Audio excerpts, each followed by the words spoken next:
you ready?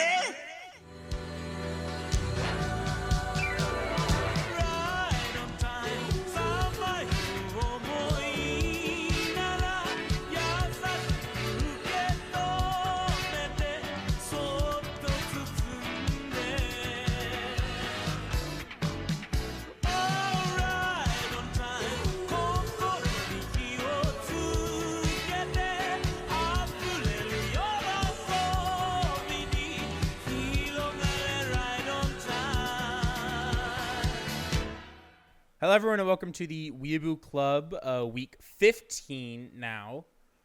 Yeah. We're built different, I guess. I don't know. I guess comments. Everyone seems supportive of WattheWut, which I appreciate. I'm sure he appreciates it too, so I appreciated all of that.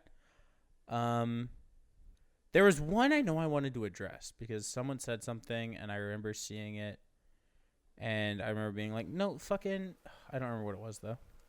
I guess there's one comment from Cross where he talks about some of the things with Migami Tensei and how happy I am I don't have to play that. He says, also a warning for the original Migami Tensei. Don't be afraid to use save states as often as possible because that game is the manifestation of old, ridiculous game design.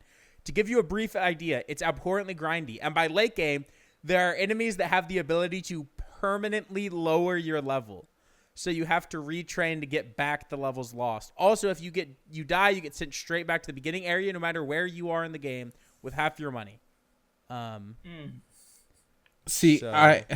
The half money thing, I think Dragon Quest has that. No, but the world is designed around that. So I think, like, you can get to any part in the world, like, relatively quickly, honestly. It's, but that's just, I don't know if that's true of the original Megami Tensei. And yeah, they suggest, like, maybe we should play Shin Megami Tensei instead, but it's like, the whole point is to do it for the Pokemon thing. Right, the entire point is to play it, not to experience the story, right? So you can't just not, Right, and I do want to maybe check out the rest of the Megami Tensei. Like, it's a pretty big franchise with a lot of different named things, and Persona in particular is really popular. So I do want to check it out at some point. But I just think, hey, if I'm going to play Megami Tensei, I might as well be the first one I play. So, old man, I just want to know it's on Crafts that he wanted to play that game. It's the first game with like monster taming. We have to. Come on. Well. What was it? I can't remember. A bunch of people talking about apparently how the Fairy Tail RPG was pretty good. Crafts, maybe you have to stream I didn't know that it. It was out.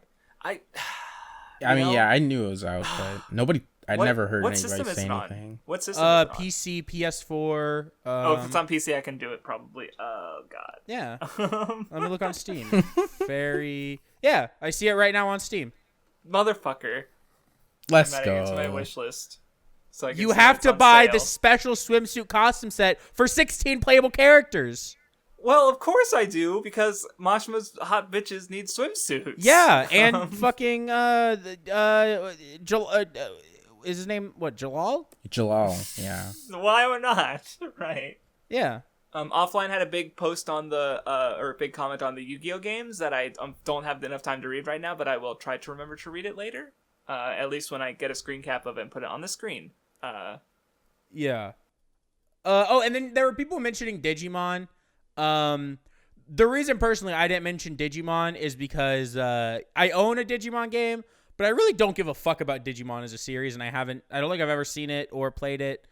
I know he fucks his sister or something, and that's kind of based, so maybe Digimon's good, but I don't really know much about it. And then people mentioned a lot of like JRPGs and games that were like had like the anime aesthetic or anime like tropes, which I don't think it's even fair to call it like even the anime aesthetic or anime tropes, right? It's just kind of the aesthetic of you know what I mean?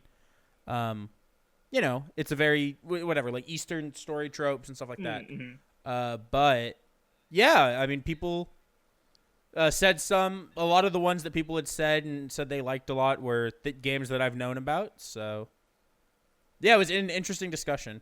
The problem with it almost is that everyone's comments, like I read them all, a lot of them were really long, and I liked it. I thought it was interesting. It was a cool discussion. It's just that, like, maybe with comments like that, it's like that would be better for like a different thing that isn't just the weekly where we have to talk about like a billion things. Because we basically kind of talked about a pretty small subset of anime games, I guess, at the end of the day. So and like when other people bring up stuff, it's like someone mentioned the Tales of games, and I'm like, well, I played like one of them years ago. Like I don't have because I didn't think about it because it's not something I really played, right? So right. Okay, before we continue, I want to address something and yell at our patrons.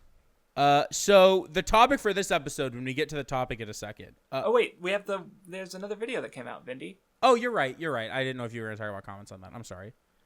Yeah, I was looking at them. Titania mentioned some of the changes they made to MHA, I guess, which includes something that got spoiled and they cut out, I guess, there's like a group of people that were going around, like a kind of racial group, I guess, that were killing mutated mutants. I remember I guess they cut that out of the end. I can't verify what was the one who watched it. Unless Gun's watching it too. No, I'm not. I kind of wish they said what exactly was spoiled. It was like, honestly, I feel like some people are really cringe about like spoilers in shonen anime. Like, well, apparently the spoiler is that it has to do with the I guess people the villains might die confirming that they're arc, still alive. There's right before I guess we got to, because they're only like just starting that arc, I believe. So apparently I saw Evangelion on Godzilla, which is cool because it is my second. Godzilla SP was my you guys didn't listen to it, but Godzilla SP is basically my second favorite piece of Godzilla media. 7 out of 10. I liked it though. Neat. But yeah, people seem to like the video, which is cool. We only had to watch like 50 to plus episodes, so to make it happen. Yeah, y'all are kind of insane for that, by the way. I definitely would not have have done that, but Yeah, well, and I'm gonna do it again too when we do summer. And there was one thing on the Reddit, but we're gonna talk about that next week when it's relevant. So okay, so to go back to this would have been the I don't know if we've mentioned this on the episode before. This probably realistically would have been, instead of the topic we're going to talk about, would have been the patron topic. Yes, the voted topic, which like I said on the patron post, if you are a patron, you have until the 7th of the month to suggest us patron picks for what topic. What do you want us to talk about? Yeah, which and you have from I would say we should probably 7th to 14th to do a poll. None of you fucking suggested a thing. Yeah, well, I was going to set this up first because I don't think we've mentioned it to non-patrons.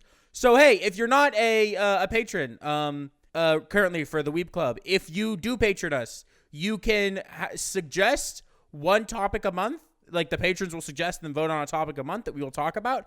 However, right now, because nobody suggested any fucking topics, we're doing our own. And, hey, guess what? That means if you have a topic, as long as we approve it, that you want us to talk about, guess what you can do right fucking now and decide our topic for next month? Give us $1 and reply to that post and give us a fucking topic, since our patrons or message us, absolutely hate us and don't even want us to talk about anything specifically. Any single one of our patrons could have gotten us to talk about something they wanted us to talk about if they had said something, but in true patron fashion, nobody ever says shit. And I'm just a little mauled, I guess. Yeah, we wanted to do this whole thing. We had this whole idea. There'd be a patron topic. It'd be really cool. Y'all would get to decide what we talk about. Y'all fucking suck, all right? Next month? Whoa. No. Next month, if there are no topics. This is the supposed friendship, man? I'm going to be even angrier, all right? Friendship is a two-way street, Nun. Thank you, Craftsdwarf. And we've been abandoned. Thank you, Craftsdwarf. It is a two-way street, all right? Okay, but the way you get a friend back isn't by yelling at them. Naruto failed in part 1 for a reason, okay? I saw him. Yeah, you're right. How did he get Sasuke back? How did he get him back? By fighting him to understand him, but you're not understanding him. I'm fighting him right now. I'm fighting him right now. No. If they Conflict breeds compromise, None. If they don't talk to me, how can I understand do what you them? want now, like Naruto was. No. No. They could have a good reason, but they don't. Their reason you didn't is ask either, them. You didn't even their try reason to. Is either it's gonna be one of two things. The patrons are either going to go in and they're gonna say, "Oh, I didn't look at Patreon," which, you know what? Fair enough. I patron people and I never look at Patreon. The other option it's going to be is, oh, yeah, I just don't care. Look, we didn't even tweet about it, okay? It's literally not their fault. Why. You that's can the give thing them a is we didn't second tweet chance about before it. yelling. We also didn't talk about it on the episode, which we should have done, but I it's... thought I did. I'm is pretty sure I mentioned it as a benefit like a couple weeks ago. I don't remember you mentioning that, and if you did, it was only once. I don't know. Yeah, it was only once, but excuse me for expecting the Patreon patrons to like watch our podcast and listen. We've released 2 long podcasts a week. Come on, cut them some slack. God, the weeklies so are toxic. all that matters. That's not true, but No, I agree with Craftsdwarf. Hey, maybe they were like, you know what? Fuck the Weeb Club. We're watching Trash Taste this week, and they didn't watch the episode that you happened to say that on. Toxic of them. I don't actually remember what episode, because if it was like the biggest problems in AnyTube or something, then there's no excuse. What we really should have done is made an EWB and said it in that. That way we know they would have seen it. Speaking of that, if we get an idea for something to do for a $5 tier aside from EWB suggestions, we'll actually instate the tier and allow for EWB suggestions. So, if you're a patron, you can also suggest that, or even if you're not, I don't fucking care. What would you like to see? What would you pay us $5 for aside from just EWB suggestions? Because I don't want to have it so that, like, there's a tier only for, like, potential content. I want, like, some kind of guaranteed benefit for the tier, which is the only reason it's not a thing yet, because I don't want to do guaranteed EWBs is the problem. Because what if we don't want to do this video, right? Like, we want to make good videos. So, anyway. Yeah, I agree. Y'all are toxic. All right.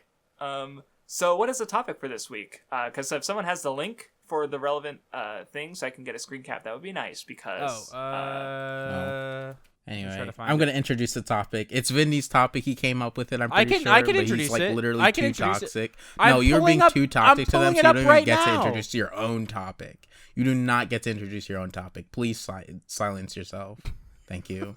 Anyway, so today we're talking about anime distribution and piracy, and kind of like, just like anime Blu-rays and box sets in general, like kind of, buying anime, pirating it, etc. That general topic. Mm-hmm. And well, the impetus for discussing it is because the Evangelion Blu-ray, I guess, was announced or was released, and it's not released yet. Sorry, I'm trying to find the tweet where they So I mean, all the pre-orders are gone, so I mean, it's not released yet, but everybody, who wanted it got it. Here it is. Not everyone who wanted it got it, but everyone who put in the order. So some backstory about it is that Ava, the Ava Blue. So Ava has not been released on Blu-rays before, right? It just it hasn't been. And finally, it's getting released.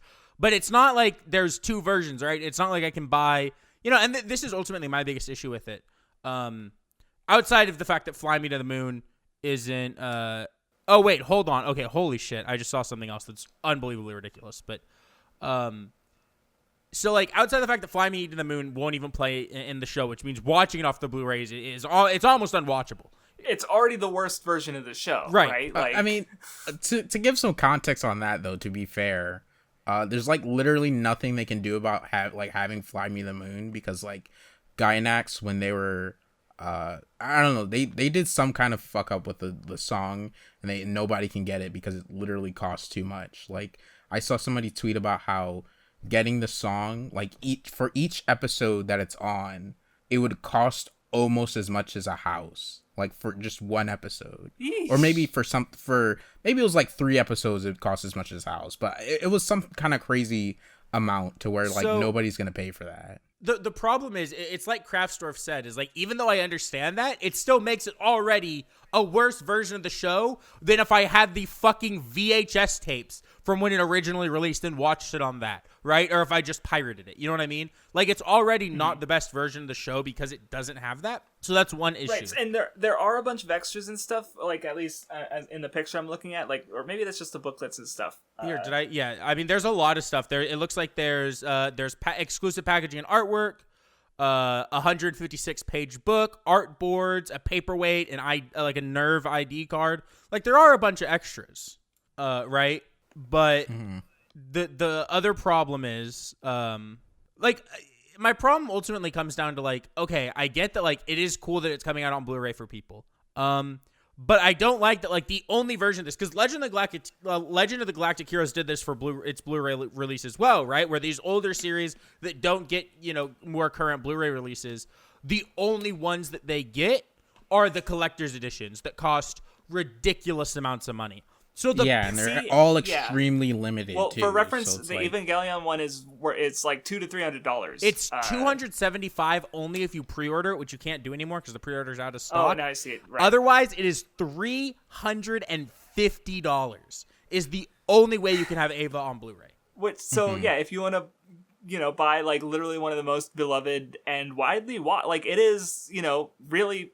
Everyone's watched it, right? Not everyone, but it's just like it's so known and popular, like, and it's deeply loved by a lot of people, and for good reasons, right? Like, I think it's a pretty good show. $350 if you want to own it. Good fucking luck. See, and it's like in comparison, or go ahead. I feel like if you're gonna pay this price, they also have to have literally the rebuilds in there as well. Like, the entire Eva series should be in this. If they're doing this kind of thing. And also Ano should have some of his cum inside there. I'm just saying. Little jar labeled LCL, but it's really, it's really is, yeah. So yeah, for reference, the Legend of Galactic Hero one is over $700. It's $800 fucking dollars. Yeah, just under it's $800. Yeah. Yeah, it's $799.98 with shipping and tax. It's $800.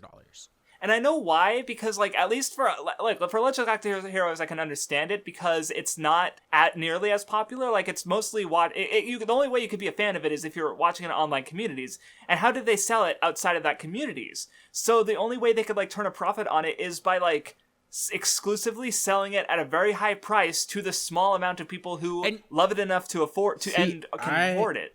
I guess and it's kind of exploitative, but. I do see what you're saying for sure, but I still don't think it's as much of a defense for that. I don't have any exact numbers, but that might be part of why this is the case. For Eva, it doesn't make any sense because I feel like with such a notable series, they could probably just release it for a normal price and it would sell perfect.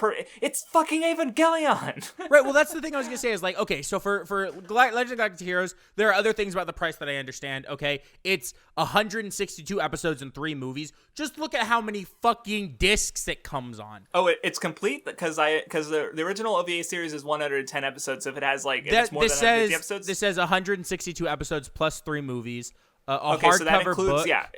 2 commemorative Metalcoid, and then 3D Okay, yeah, cards. See, that makes more sense, because then it also includes, all 3 of the movies and the OVAs. So it's the complete Legend of Galactic Heroes, everything I rewatched last year. Except it doesn't have the remake, the version, the one that aired in the 2000, a few years ago. But it's a complete older series, basically. And that makes more sense. And it comes in a premium, a nice box for it to be in, right? And so I have no problem with box sets. I still at some point want to buy the K-On! Box set because, but I don't need to, because if I want K-On! Physically, there's there are versions that are physical. But let me try to find the K-On! Box set. K-On! Box set. The K-On! Box set's nice because I can buy the entire show. Just the show, if I wanted to, right? And then also there is this really cool premium box set that has a bunch of other things and does feel like it could be worth it.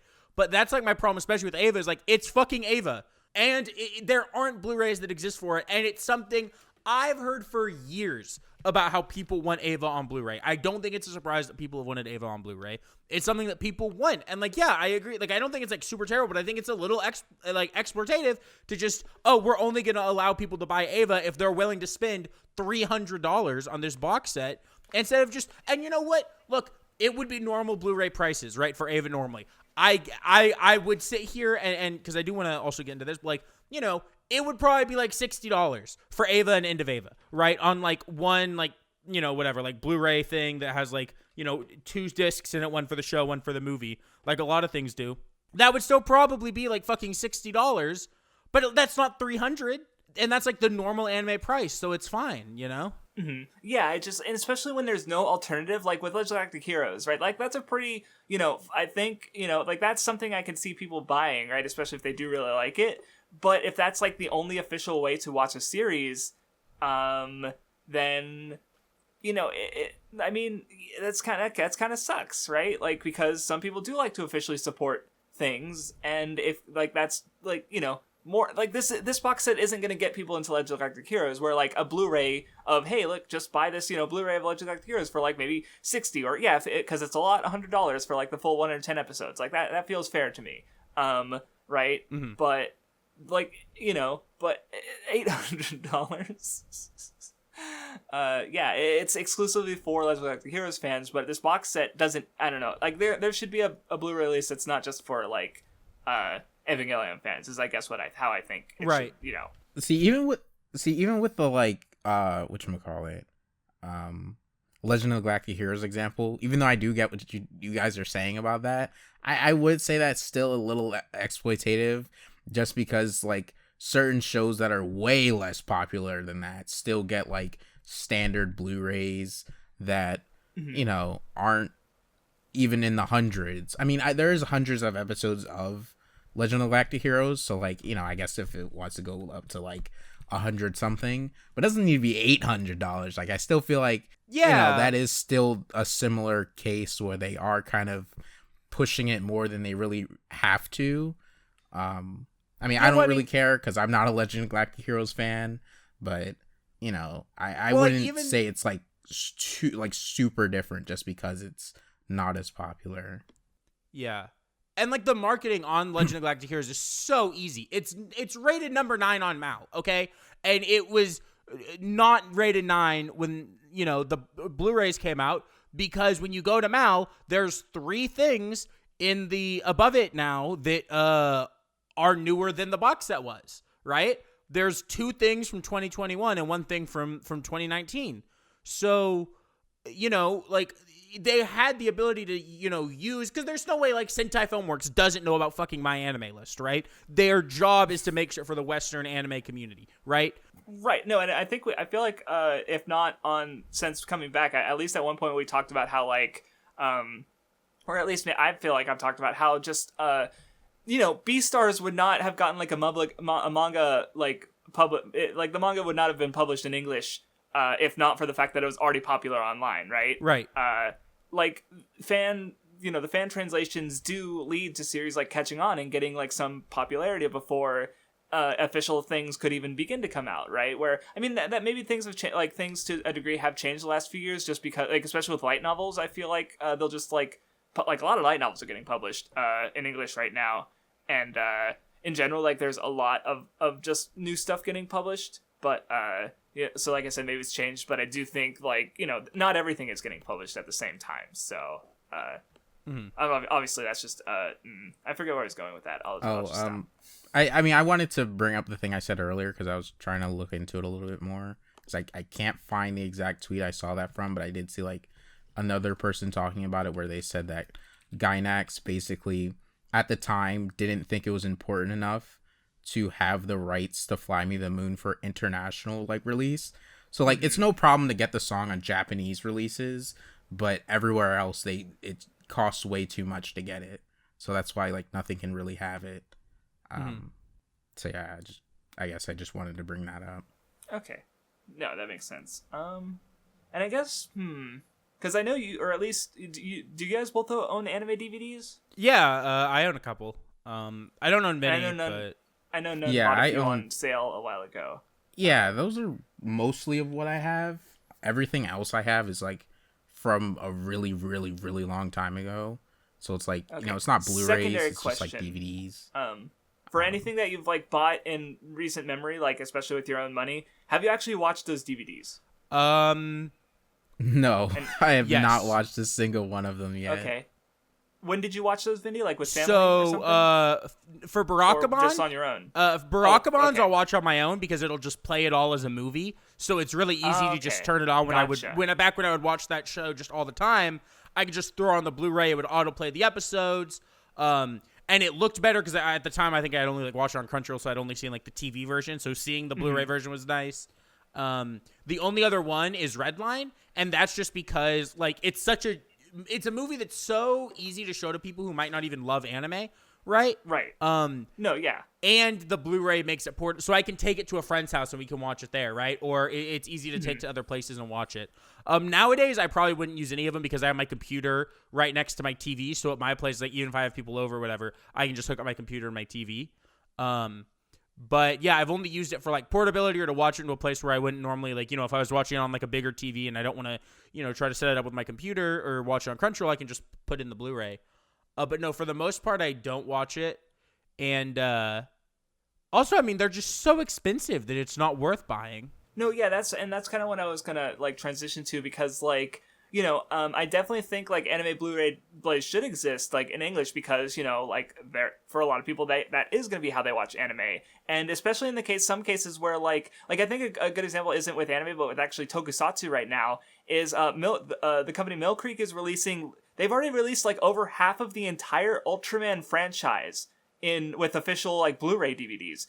Which is insane, and like if they haven't already, they're going to get to stuff that isn't subbed or isn't subbed well. And one example I definitely know is they did the official release of SSSS Gridman, and if they haven't already released it, they're going to release the original Gridman, which doesn't actually have good English subtitles, even though it was officially like, I think it's on Amazon, or it was Amazon Prime, I think, that had really bad subs for Gridman, right? So like if supporting anime English licensors can even allow us to get anime that has never been subtitled before, I think that's great. Like, I'm just because there's a lot of important stuff that hasn't been translated. So that's just something. But like, at least for me personally, is one, I don't necessarily have the money to like you said, they're expensive. And two is like even when they aren't expensive, like Nun, you told me when Chihayafuru went on sale, and I was like, I did think about it, but even though it would be cool to own Chihayafuru, even in just the first season, I'm never going to watch it, right? Because I don't really have a good Blu-ray player, except I guess my PS4. I already have the episodes all downloaded, and like I in general, I just tend to be pragmatic with what I buy. Like, I have a lot of manga, and I don't have a lot of shelf space for that much more. So do I want to fill that up with anime DVDs? Probably not. It's like I do totally buy manga of things I like, and I'm thinking about buying more light novels, because I feel like I'd enjoy reading light novels more physically than I would on a definitely, computer. Yeah. Where with manga, I can do it either way, even though I still prefer physical. It's just not, for the manga I read, how much manga I read versus how much I would, need to buy. Like, it's not worth it. It's impossible. Where with light novels, I don't read nearly enough, so I'm totally down with buying more of those. So personally, Oh, sorry. Go ahead. No, go ahead. I was basically done. Personally, when I think about buying anime Blu-rays and stuff, I am interested for like certain series, but I like most of the time when I actually want to buy anything, it's like I would prefer to buy like a manga or buy a game. Like I don't know what it is about buying anime that makes me makes it seem like different for me than like buying manga, but I guess it's just like it is kind of like with watching anime, I'm still just watching it on a TV, whereas if I buy a manga, that's like that, it does change how I am reading it. And no, I think that's it's totally more of a difference. It's to me at least. It's about like kind of accessibility and how you are viewing it, right? So like Vindy with Redline, like you can't. It's harder for you to just take your hard drive with Redline downloaded onto another friend's house just to play, like or something like that, right? Right, which is why I bought Redline, because I was looking at it, I was like, this is like a great movie to show people, and just the Blu-ray allows me to do that, and that's like the reason I bought it. It's not because I love Redline, I want the Blu-ray. It was like there was a sale, I was like, this is worth picking up. Right. Where in comparison, like to use to talk about something outside is I think Steam. I assume it's Gabe Newell. Maybe it was someone else who's involved at Steam, but they talked about how like part of the reason Steam is successful as a platform is because it's convenient. It is more convenient than video game piracy. Right? Like, even though video game piracy is cheaper, and it's even more convenient than just buying physical PC games, which I don't think they exist anymore. If you buy them, so I bought the physical game for Doom Eternal, and it comes with a cardboard disc with a download code, and that's the last physical PC game I will ever buy. There's no point.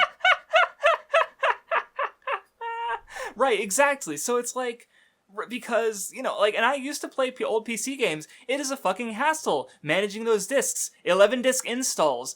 It's bullshit. and Steam has made it one click, right? Like, it is just more convenient to play, and it's not even just Steam. You can go to GOG, you can go to Origin. Like, there are other, like, I have a bunch of free games on Origin that I just haven't played yet, right? Like, because they'll just please use our platform. Here, have some free, have Jade Empire, please. Just take it, right? So, like, it is convenient, and that's just so, so I think that's why it gets a lot of use. In comparison, like, reading manga or books physically is very different from doing it digitally, I think, because I just think having it in your hands, being able to move the book so that you can adjust like the lighting and you're looking at the words in the pages, I think that's just more, like, for me, that's just easier than definitely. Like sitting at my computer screen and trying, like, with a billion tabs open and I'm just reading off this one or this PDF. Right. Or even with manga, I'm at least, I do it enough that I'm fine with it. But if I have the choice, I'm going to read physically. Right. But with anime, like Nun was saying, there is no difference. Like, it is just more inconvenient. Like, okay, like, I want to watch Chihaya Furu. Okay, go to my videos folder, series, anime, Chihaya Furu. Right. Double click, I'm watching it. If I wanted to, now I have to, if I want to watch it from my anime box set, I have to open up the box set, I have to put it in, I have to watch like 2 minutes worth of ads, and then I have to watch, and then I can finally watch. And then you need show. like a remote, and you need to be changing it. And like, realistically, you have it like in your PS4, but even then, it's still a fucking hassle. Right, like, and it doesn't change the experience at all. You're still just sitting at a screen watching it play. Right. Right. Like, it's why change. Streaming services are so popular and people don't buy movie DVDs anymore. Right. Because, like, why would I buy Stranger Things? I'm not going to stop paying for Netflix. I can just watch it on that, right? Like, that's how people think about it. Right, like, even excluding, the physical aspect, right? Crunchyroll or even Netflix it's similar to Steam, and it's just, here's everything you want to watch. Just pay a subscription for a service, and you can... Right, and I think I'm fine with supporting Crunchyroll, even if, like, I don't think, they have, like, what business is going to have perfect practices, right? Right. And Crunchyroll has some suspect ones, especially with the way they don't pay their translators, but, they just have a very good library, and they do license and subtitle these shows that, look, maybe I'm the only one who remembers, like, fucking 2012, 2013, for some reason, I like this show called Jinsei that I was watching, and I had to wait months for it to be subbed after it aired, because not every fucking show is getting subbed. And that was just normal. Hidamari Sketch wasn't getting, like, it was a show that people liked, but it was only being subbed by fan subbers. Official on the day releases did not happen like they do now, and that's Crunchyroll's a big part of that. So, I think that, like, the only, like, most of the reasons someone could want to buy something and, like, it like be guaranteed more convenient, it would actually be would really be a difference that most people can notice, would be for, like, a lot of older anime series where, like, the more popular torrent could kind of be, like, shitty, or you, like, actually just can't find a torrent that has many people on it. So, like, I tried older to get, series getting Mahos- released, it makes sense why people will be into that. It doesn't even have to be that old. I just tried to download Malasekai Precure, and none of the torrents on Nia had more than 10 people seeding it. For admittedly a not as popular, well-liked Precure season, but I was still kind of surprised that a show that came out so recently, didn't have that many seeds. So there's definitely, like, issues with that, I guess. Well, and so here's something I wanted to bring up specifically is the pricing of these, because I was pulling some up on Sentai, and I think I would put Sentai for price in around the middle range, okay? For, like, anime, DVD, Blu-ray pricing. Now, I will say, Sentai goes fucking hard in their sales, and things that are, like, $100 would be, like, $15, right? But, here's some of the ones that I pulled up. Just, like, I'll say, like, how many episodes or whatever, and the price. Just see, like, I think people who haven't looked before can get an idea of how insane the price of anime Blu-rays are. So Ajin Season 2, 13 episodes and 2 movies is $70. Bloom Into You, just the 13 episodes is $17. Chihayafuru Season 2, so the 25 episodes. 70. Okay, yeah. I was just making sure you meant to say 70. Season 17's not bad. Season 2 of Chihayafuru is $100. Kids on the Slope is $60.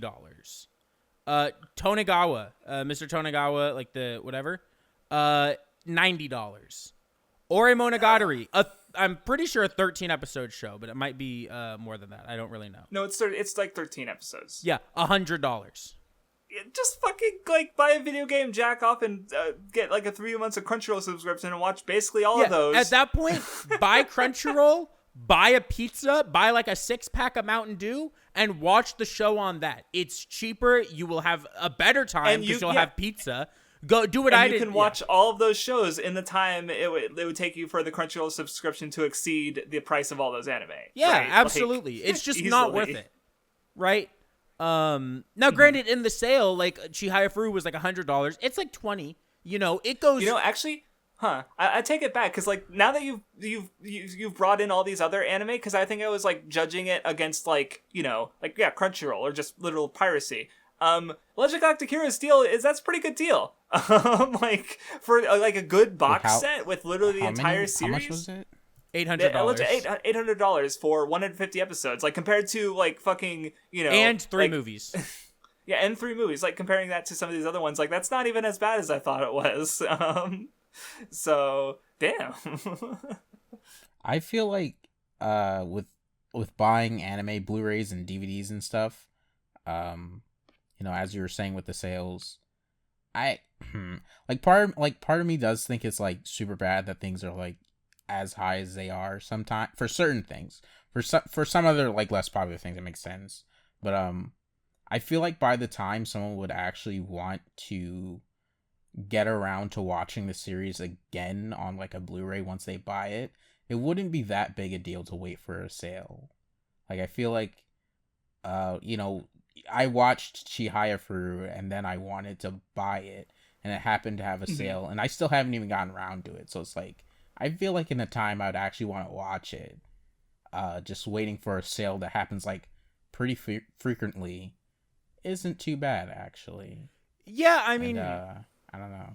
Like a lot of other people are already like buying it for the high prices and making it, I guess, viable for certain things to be released. So, right. I don't know.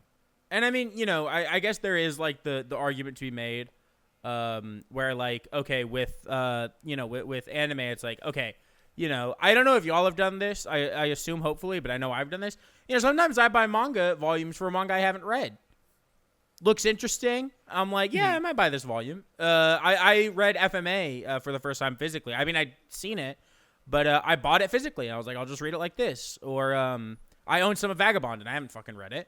But like, I want to at some point. When I do, I'll just start reading it, physically. And I don't have a problem with that because manga is so cheap. It's $10, right? It's $10 a volume. Yeah. Which sure is expensive. Doing that with light novels because I do kind of want to get into reading more light novels. But with manga, I'm more like I'm going to buy it if I already like it because that's just like I read enough online and it's just very convenient for me to do so. So in that like I do want to buy Plunderer because I fucking love that manga and it is getting official English release. So I'm like, fuck yeah, I'll buy that. I just haven't gotten around to it yet. But I do want to try more light novels. So yeah. Yeah, and so I think that like that's part of it, right? And I think that comes into play as well with with anime. It's like anime. The only like maybe there are some psychopaths who will buy anime like for people who like buy anime to watch that they haven't seen before. But I think most people, it's like, oh, I really like this show. Now let me buy it on Blu-ray, right? Is I think how most people will buy anime Blu-rays. Especially at that price, like no one's gonna be like, "Oh yeah, Monogatari. I hope this show's good. Let's drop like $100 on it." Like that's not good. I hope that. What the? I don't know. Some people might do that. Okay. No, I mean there might be some, but like I don't. I don't think that's gonna be enough. It's definitely enough to be a viable to viable. Already be a fan of something before you'll end up buying. But I do think that there's probably way more people who do that with light novels and manga, right? Because they're cheaper, right? Like I've known multiple people, and I think it's cringe, and I've told them that, but who have been like, "Yeah, I only read manga physically."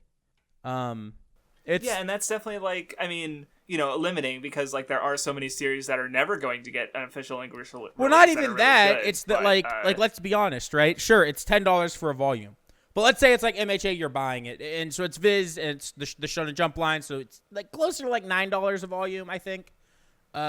But let's say I bought 3 volumes, right? I spent $27 on 3 volumes. I'm done with those in an hour and a half. Yeah. Yeah. So it just slows down the pace at which you're reading things, and then you have to wait for the volumes to come out.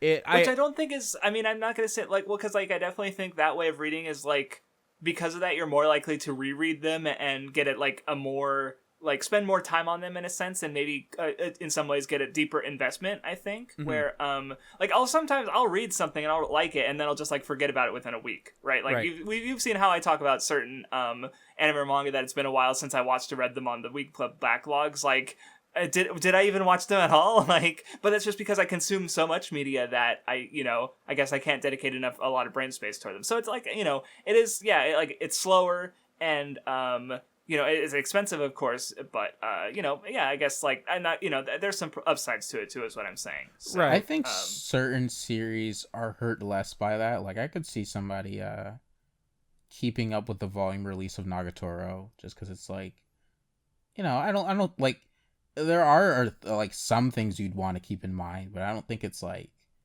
going to be too difficult to keep it in mind. And, you get another volume, you get a nice injection of serotonin, and then you, like, move on and forget about it for a little bit, and then the next volume comes out, and it's like, I don't know, I think series like that could, are definitely different to just read the volumes for.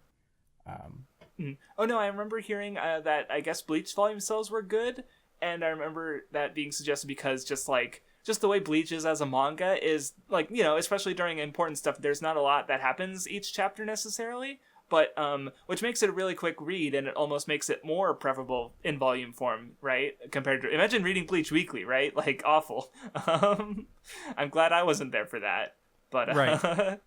yeah. So yeah.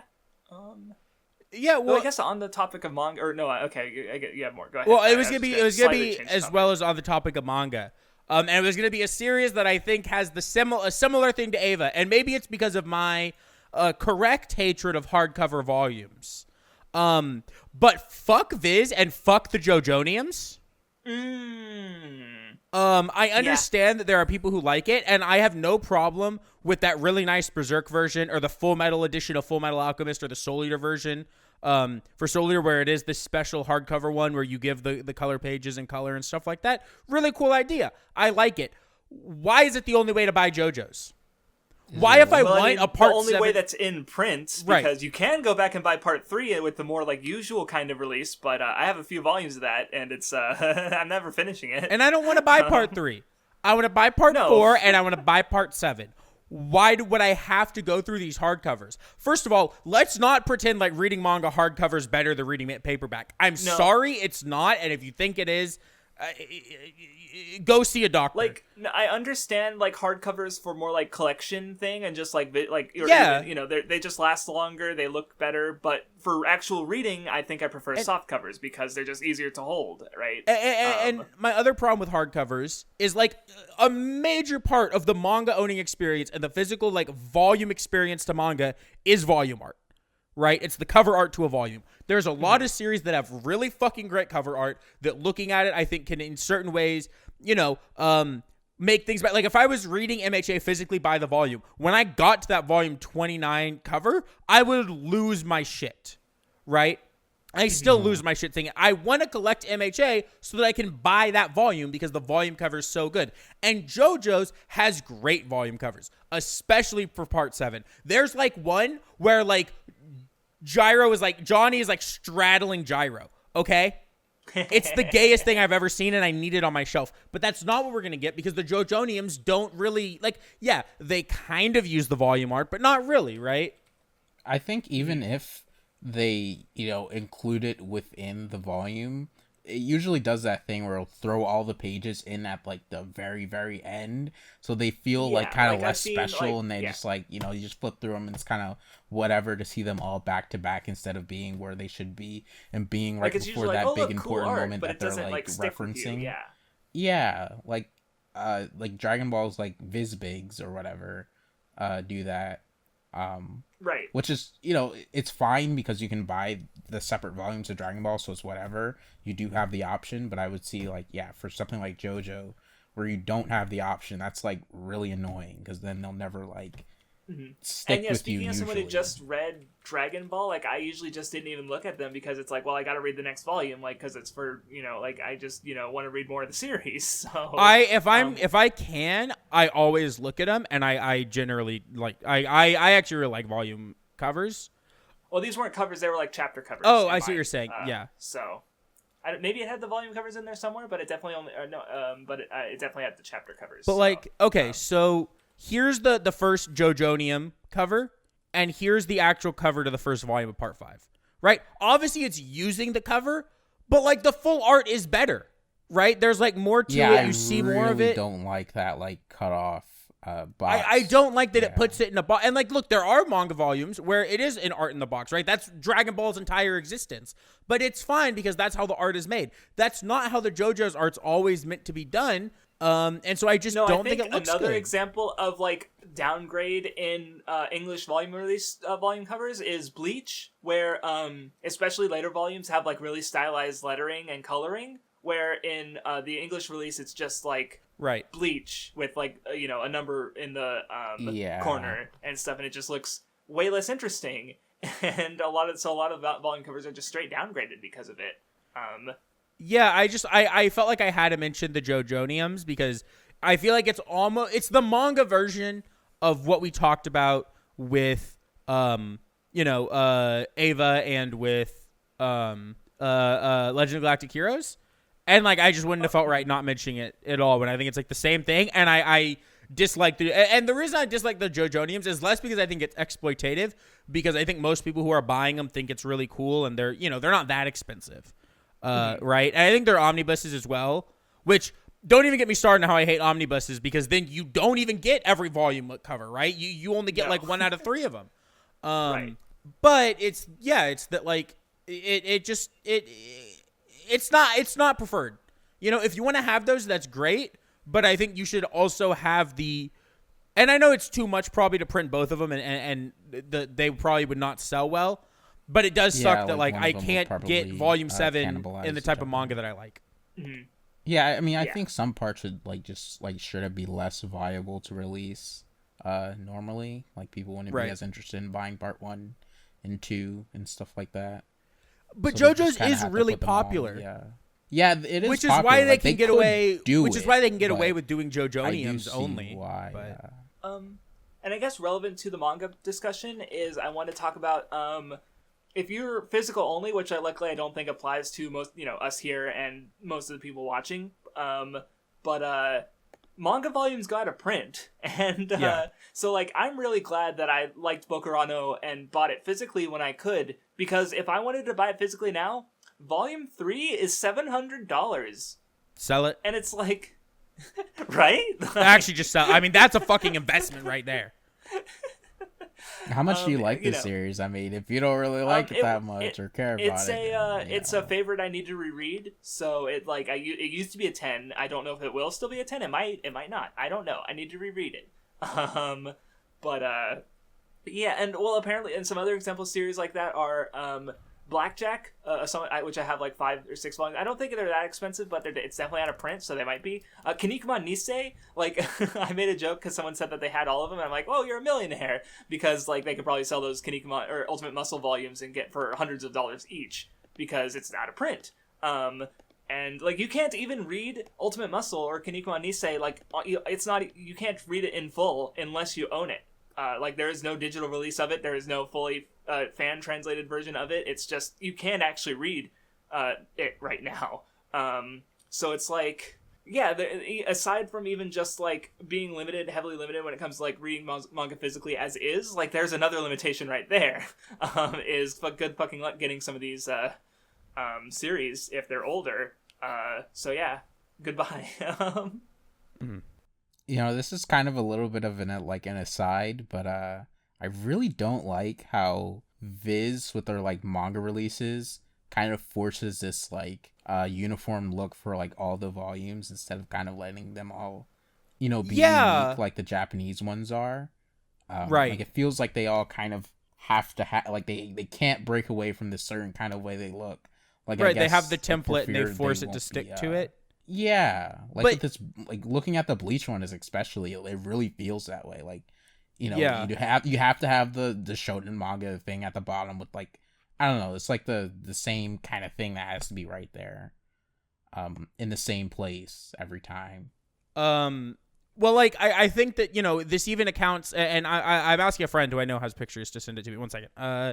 But like, even though Viz wants things to be uniform, they changed their logo and the logo for like the show, because like Viz has like their lines for manga, right? There's just like Viz Sigs, they're a Viz Shonen Jump line, which don't even get me started how things are in the Shonen Jump line that literally don't run in a shonen magazine, like One Punch Man and fucking Kaguya-sama. Both of those are in Young Jump, the seinen magazine, yet they're in the Shonen Jump line for some reason. So people think, and they're on the Shonen Jump app, so people think they're actual Shonen Jump manga when they're or I guess Kaguya isn't, but One Punch Man is.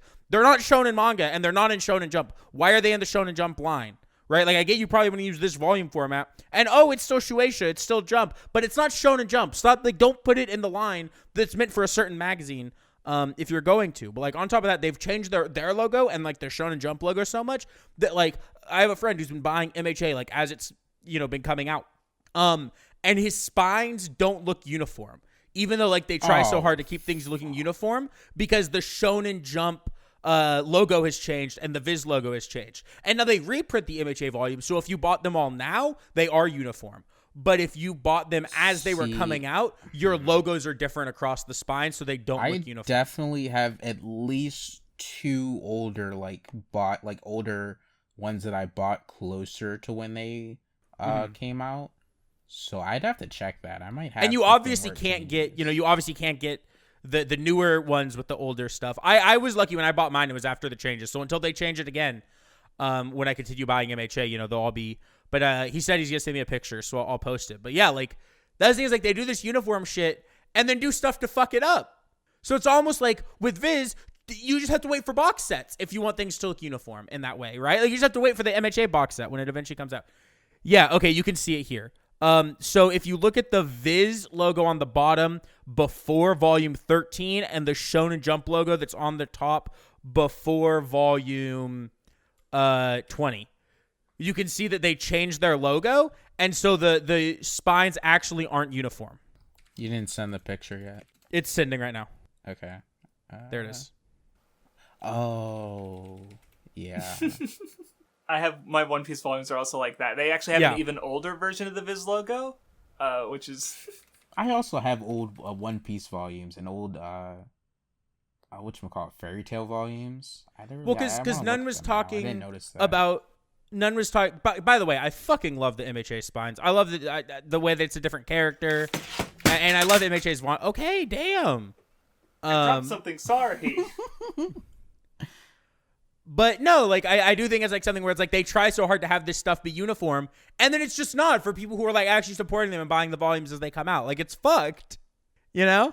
Yeah. Also, I have like 3 really old. Let me get a picture real quick. I have 3 really old volumes of One Piece that have like a third different logo, like an older. Let me get a picture. And this is something that a lot of people don't care about, right? There's probably a bunch of people who are sitting here listening to us say this, and like, these guys are fucking psychos. Who would care about that? But this is something that, like, people who want to collect this shit do care about, right? Like, there's a reason that, like, fucking Scott the Woz will talk about video game boxes for fucking 30 minutes, because as a collector, you want things to look uniform and look the same on the shelf, right? That's part of the fucking, like, reason you buy it. And when you don't have that, it's fucking annoying. Especially when you don't have that, but then they compromise the quality of other box arts and other things. You know, like, I will defend the Chainsaw Man Viz box arts, and I will defend their Chainsaw Man logo. It is not as bad as people act like it is. Well, the logo is, I remember it being fine, but the real thing is like the colors on some of them, like one of the, I think volume 1 with the green, like it's a little, they kind of fucked up the color on that. Yeah, no, they definitely fucked up the colors, and then the way that the text for some of the volumes, I think all of them, it like goes on the top and side, and it only goes on the top, and it does kind of destroy the composition of some of the box arts. I understand why they do it like that, because, you know, we don't read our language up and down, you know what I mean? But like you are compromising the integrity of some of these box art, some of these. Like the Bleach one is so inexcusable in my mind because it's literally in fucking English. Yes. In the Japanese release. It's not like, oh well, we have to put it into English. It's already in English. You just could have taken that volume cover and just adapted it just like that, right? And sure, people might have cared that the front didn't look the same, but then you can't be like, okay. And then you have your spines look different and say, well, we wanted it to look uniform. You clearly don't. You changed the logos on your spines. You know what I mean? Like, and if you wanted to change it for that one specifically, just, I don't know. That's really bad. Fucking bad. Oh my. That's really bad. I don't understand. What was the thought process here? And don't get me wrong, I like Viz. Like, I think Viz do a lot of manga. I think they have the best prices of anyone doing, like, physical Oh, my God, Crafts. That's the oldest Viz spine logo that I have. This old man getting the first printed volume of that Actually, it wasn't because it says Zolo, and I'm pretty sure the actual first printing had Zoro in it. What? You're telling me that they used to have it correct and then changed it to match with 4Kids, right? Oh my fucking God. Just like I'm also reading the Viz release of Saint Seiya, or as it's released Knights of the Zodiac Saint Seiya, because it had to be consistent with the English dub. So yeah, early 2000s manga releases, everybody. A different kind of hell.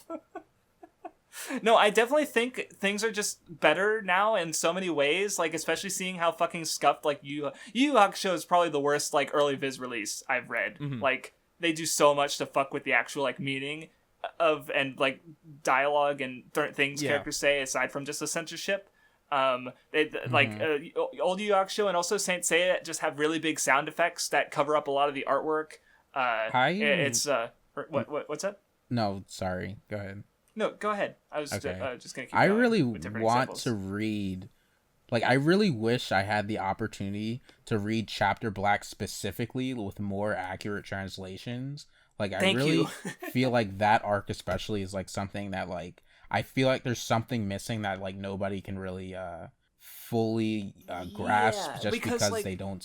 Most of us don't speak Japanese. No, and the people who do aren't, like, going around reading it and then, like, telling us what it's saying, so it's just kind of there is a fan translation, but even then there's still some mistakes they make. So that's the thing. The official English release has lots of mistakes. The fan translations are also imperfect. Both anime adaptations make their own changes. So there is no like single good translation of Yu Yu Hakusho. And yeah, especially for Chapter Black, I think that really sucks because Sensui is like a really like a character who has like a lot of nuance to him that I don't trust that I get because I don't have a good translation, right? Mm-hmm.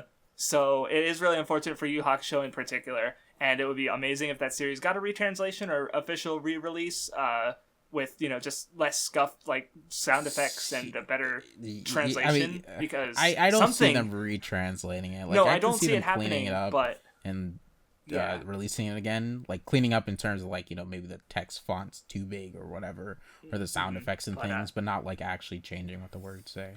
But yeah, it's like that's like the Naruto one has some I have some problems with it too, but the Yu Yu Hakusho one is definitely the worst. So yeah, it's unfortunate. Like I said, I do think things are better. Like I think series are just getting better translations and better visual, like less fucking with the art, and lots of series are getting translated. Like Made in Abyss would never have gotten an official translation back in fucking early 2000s, right? Right. But it's got one now, and I own as much as I can, so I'm glad. Well, yeah, and I mean, I will say, like, I don't think Viz do the most risky series to, like, translate. They generally only take, like, the safe ones. That being said, I mean, their volumes are pretty cheap. It's not fucking, and I'll get to these motherfuckers in a second, because I got some other shit that's just fucking inexcusable. But, like, it's not fucking Dark Horse. 7Cs are a little bit too expensive for me sometimes. I think Yin Press are fine, but, like, really, Viz are, like, the cheapest. I think generally they have good quality. Viz Sigs are really nice volume releases. And I think that like the Shonen Jump stuff that they do is like really cool. Like the having the you know what I mean? That it's fine. But look at this. bullshit that my friend also sent me because he said this is the worst thing he has that pisses him off. Look at. I'm not even gonna explain it because you'll see it. For some reason, pictures get sent sideways sometimes to Discord. I'll fix it in the Premiere. Tell me what's fucking wrong with this when it sends. I'm posting it right now. Here. Tell me what's wrong with it. Like, how do you do that? How do you just That's completely so sad. kill like what you were going for and then go back to it? And they don't even reprint. I mean, I can't assume they didn't reprint it, but I doubt Well, I it. do wonder if is that just how it was in English, or was it like that in Japanese too? Like, And if it was like that in Japanese, then it's still Okay. bad. I'm saying no, I don't know, agree. but if Okay. it was, it's Got still it. bad. Okay. No, I agree that I just Yeah. saying I'm not sure personally, so But yeah, like that's terrible. And I feel like that shit happens all the time. But I could see it not being like that in Japanese because Japanese manga comes differently, right? It has like the outer like the thing you get The when band, you right? Yeah, the not plastic just the part. band. There's I don't think it's plastic, but yeah, there's like an advertisement. Right, but I'm not talking about the band. Yeah, I'm not talking on about the bottom. band. Yeah. I'm talking Oh, about the book. The volumes themselves have the outer like shell to them that has the volume art, right? And then there's different art in the inside. Oh, okay. I think I know what you mean. Yeah. Like there's you know how like when you buy some hardcover books, the actual like book cover is like on like this like shit that wraps around and like folds into yeah. the cover. I had the Harry Potter books, and they were like that, the hardcovers. So that's exactly what I was thinking about when I was describing it. That's how. This is the Japanese Mob Psycho. Okay, so it Kinda does still it too. Fucks. But Yeah. but here's the thing about the Japanese one I don't understand. Why is 2 different in the Japanese one than it is in the English one? So they changed the English version of 2 to have a picture that fits the style, but then didn't change 4. Which is almost even worse. Because then at least part of me wonders if like maybe it's like a meaningful, like it still doesn't look good aesthetically. Like See, I it'd be said one meaningful thing reason, if it like, alternates, like it has the black and then it doesn't, and then it has the black and then it doesn't. But like, it's well, not because have you doing guys that. seen the Monk box sets? Yes. For the TV show, yeah, where specifically the 7th volume changes it, and but that kind of works because in the last season, Monk like overcomes like the death of his wife, and he loses some of his like OCD traits as a result. So like it kind of works, but even if like it does look awful on a box set series sitting next to each other, right? Right. So if you haven't but seen it, this tell doesn't her I'll seem to post a be picture for of it. And I this guess doesn't seem for like people watching. no, that's fair. And yeah, but this doesn't. I don't remember anything that happens in Mob Psycho Volume 4, but I mean in Japanese it was different too. So I have no fucking idea. Yeah, I mean it's not good for sure. But you know, I think these little like weird oddities happen. And I mean, look, it's not the end of the world, right? It's not like I'm not going to buy Mob Psycho because they fucked it up, right? But it is something I'm going to complain about, where sometimes it feels like the people making it just don't think about what the people who are going to buy it, you know what I mean? Right. Yeah, and I guess that's kind of the problem with like some of the other things we talked about, where it's like, you know, sure, it's going to cost like $200 plus, like $200-$300 to buy Evangelion, but I'm still going to buy it. Like that is what some people like legitimately feel, right? Like they're going to complain, but they're also going to spend their money, and that sucks. I mean, like the one thing I will say that I've been like thinking about, I haven't really come to like an actual conclusion on or anything, was just how like, you know, even though buying anime can be expensive, in terms of like work on the show compared to like games, I definitely think series do have a reason to be higher than people would assume. Well, like I think because games are usually made over a longer period of time, like movies. Yeah. But, it's hard. Anime it's series hard to is still explain like what I mean by that, but it's like okay. Well, I and I was kind just of going to point out think that at least like in terms, like also in terms of like the hours of enjoyment that you're gonna get out of like watching something and like playing something. You know, if I can buy like a Blu-ray and get like a good 20-30 hours out of it, maybe that is worth more than I would assume. Oh, okay. But because people like consume shows so fast and stuff, it kind of seems more like it should be cheaper since you kind of want to consume more shows faster. Whereas with games, you can That's true, spend like an extended period of time even if you beat it. But like no, I don't know, it's kind of I think I see what you're saying, because like I think how I compare it is I don't play a lot of video games, but when I do, I bought a Switch. I have played like 3 games on it, and 2 of them are Monster Hunter. Okay, like I dropped several $100s on a video game console, so I can drop several 100 hours into Monster Hunter, right?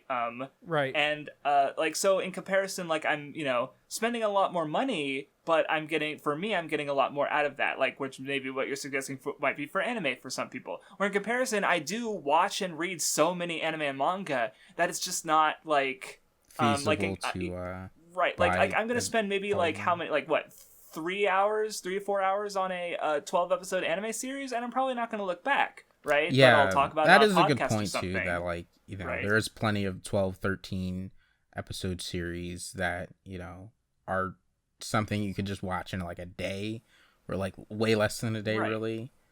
But like if something's longer, and you could push maybe 15 hours out of it or something, I do think there is a question there to be had that maybe it could be priced higher than someone thinks. I don't know. No, yeah, like the Let's Go Back to Heroes box set, that's part of the reason I think it's more worth it than, say, Oromonogatari is. Like, yeah, I mean, even if Oromonogatari is a great adaptation, it doesn't finish the story, and you're paying what was it, $100 for 12, 13 episodes, where like Legend of Galactic Heroes is this massive story that is like over 10 times longer, and you're spending less than 10 times the price. So that seems all right, all things considered.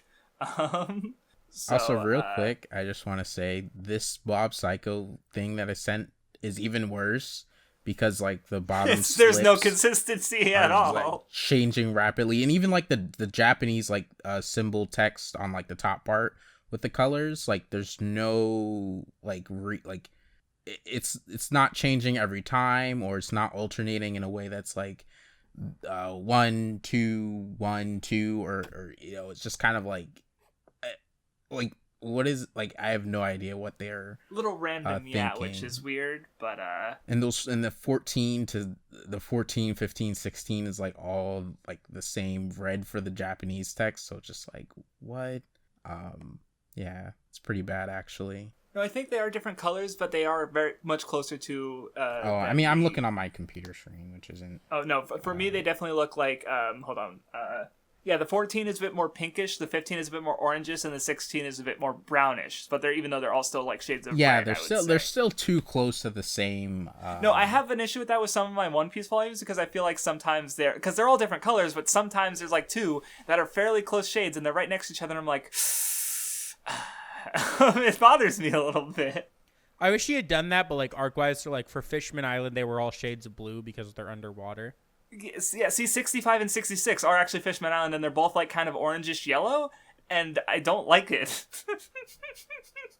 Because I look at them and it's like just the bindings, and I'm just like, you look too alike. Right. Be separate. I want my colors segregated, god damn it. Yeah. Oh. Fuck yeah. Okay. Those fishmen can stay underwater. No, I'm kidding. Back of the planet. All right, I feel like we can. Are we about done? Because I don't even know what we're talking about exactly anymore. Yeah, I don't have much more to say about this, I think. Yeah, I can move on. So, Vindy betrayed us. He stabbed us both and left us to die while he went ahead, and we're getting eaten by the bear, and he's just free. Yeah, I'm not the first person to do this on the Weeb Club, so I don't care. It's really cringe. You could have risen above that man and did what he could not do, yet you decided to succumb to his same failures. I already told Craftsdwarf. Actually insane. When I first joined, I was reading it, but I wasn't going to pass the anime, right? And then none took so long. And then none took so long. I had no choice because I couldn't start doing anything. Pinning this I couldn't start doing anything. Okay, so let's talk. So we record at the same time every week. Okay, shut up. That arc's over. So we record at the same time every week, right? We record it at whatever the same time. None said I'll be a little late. He was an hour late. Craftsdwarf and I were sitting here for an hour. We could have recorded something else, but we didn't because we didn't know when None was going to show up. And so I was sitting here with nothing to do. Craftsdwarf and I were chatting, and I was reading Kanajo Makanajo, and then I just kept reading. I think I'm only an episode. I think where I am right now is pretty much where next episode will end. But I blame it on Nun, because if Nun had been here, no, you literally could have read anything else or if played Nun had something, either or did been here, something else, or if he had said he was going to be an hour late, so Craftsdwarf and I knew we were fine to record I a didn't know podcast, it was going to be that late. Then This I is wouldn't still have not my continued fault reading. that you decided to betray the people and How did I have betray the people? illegitimate Nobody reactions listening to the cares. next episode. That's not true. How are my reactions going to be illegitimate? You've already experienced it. It's okay. It's not in worse. the anime. It's the anime is better, so it's okay. I like the anime more. It's still worsened. How? You still betrayed us. You still did what you were upset about someone else doing. You're just baby malding. No. Yes, you are. No. You literally pinned something on me. So this episode is pretty funny. Yeah, I like it. I feel comfortable saying this because I said it to Craftsdwarf before I kept reading. But my quote before knowing what was going to happen in the next episode, I feel like next episode's going to be hysterical. You did say that. And yeah, this episode was really good. I like this series a lot. Saki was really good in it. I loved that, like, they're having their argument about, like, you know, Milky and Sai and what the fuck, Saki were arguing in, like, the classroom, and everybody's just, like, looking at them, and, like, at this point they're, like, so close to, like, making some complicated situations at the school, since people are, like, literally staring at them. You know, Naoya at the end of the episode literally says that, you know, he thought she had a crush on him in front of everybody. So it's just like things are advancing really quickly. I just love the way he because at the start of the episode, Saki's being, you know, trying to get Milka out of there, and now you're like, oh no, you're lonely. Sit on my lap for the entirety of the next class period. And the teacher's like, and now he's like, don't worry about it. And he's like, okay. Yeah, and then, you know, yeah. God, it was so... I thought it was going to go a different direction when he had to, like, reach down, you know? And, like, he was going to have to shift his body's position. I thought it was going to go for a very different joke that was going to happen there. But I like the one where he touches her boob and she moans more, I think. And everybody heard. Yeah, that was funny. And then I felt so bad for Nagisa because, like, she's just got to sit here. And she's not going to get, like, anything close to this. Like, nothing close to what she really wants. Yeah. I mean, and not even that. She went out of her way to help them out. Like, she is being a bro and making sure Milka can't be that annoying. And she's like, you know, I know your secret. Come to the roof to you know, so Saki can, you know, and they don't have to worry about her.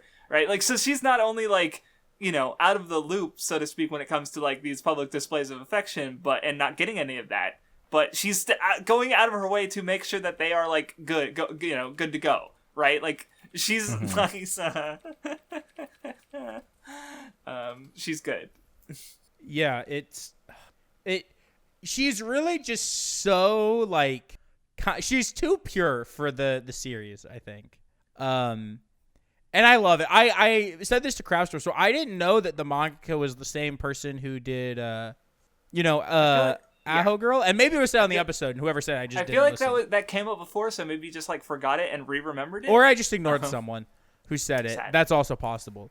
But I think it makes so much sense because instead of having one series with just a chronically stupid character, in this series, everyone is chronically stupid.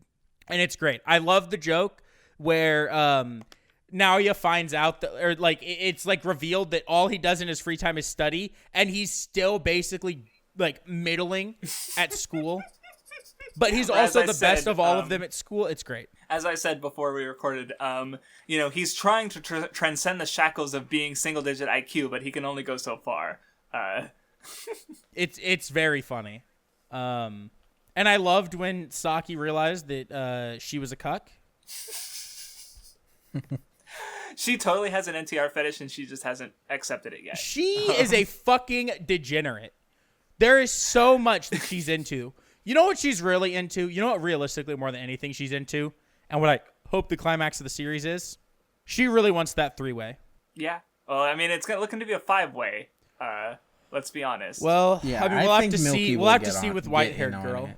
Yeah, because like I don't know the way. Because very I don't know. especially- I mean, yeah, we have no idea still. I mean, all we know about white-haired girl is she's Saki's friend.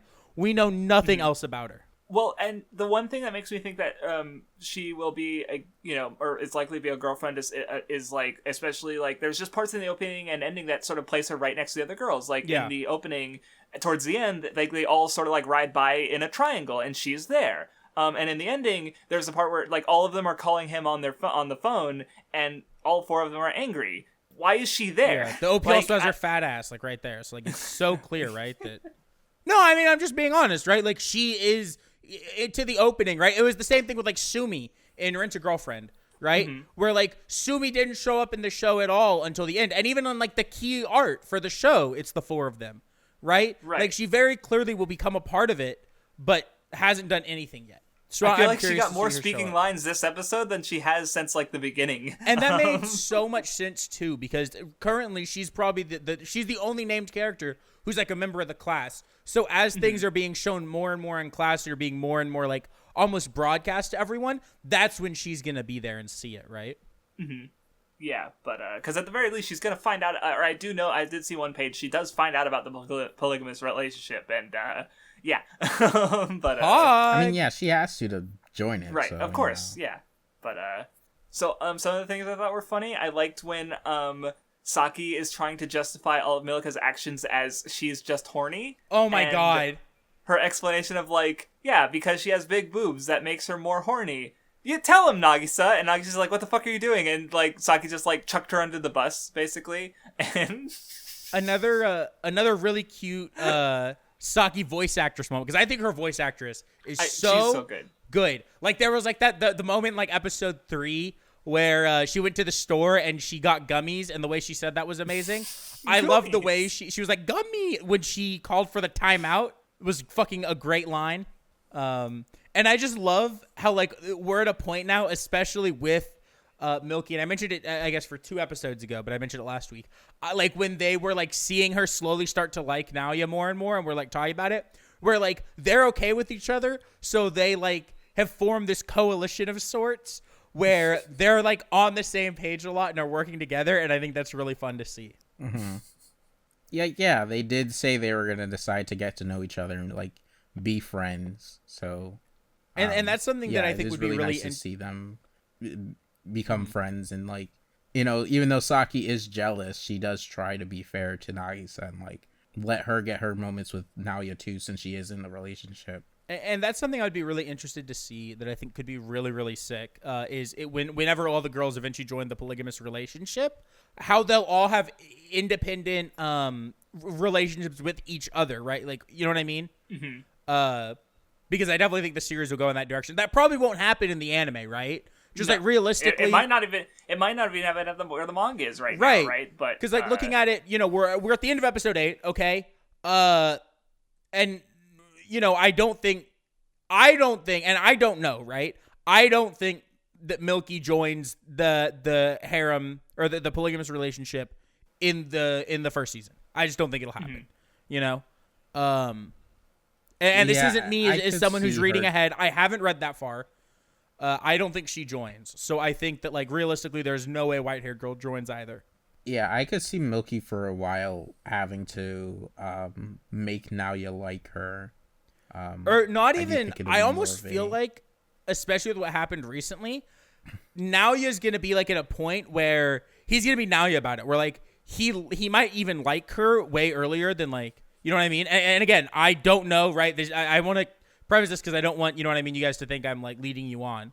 But I could see like a thing where Naoya does like her, but he's not even going to say that to Saki and Nagisa. And like Milky really has to like prove herself to them, right? To almost let her join, right? Because remember, that was almost what happened with Nagisa and Saki, was like Nagisa like proved herself to Saki so that, you know what I mean?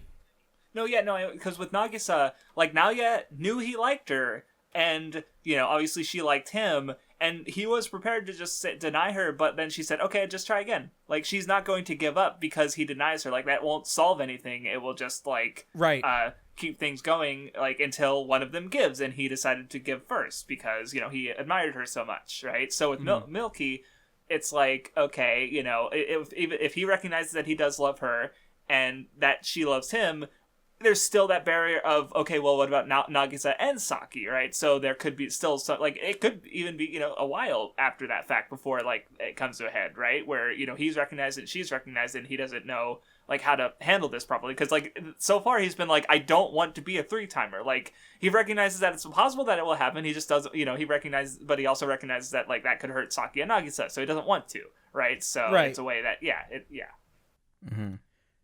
So, yeah, I mean, I like the way that the show's going about. And I remember there was a point a while ago where like, y'all said that y'all wished it stayed just the two. Do y'all still feel that way, where you wish it was just the two of them? Or do you think that the series is going about it in a way where, like, you could understand or would be okay with... I'm I still think it... Go on. I mean, I'm definitely fine with it being just all of them at this point, especially just, like, everyone's stupid, so go for it.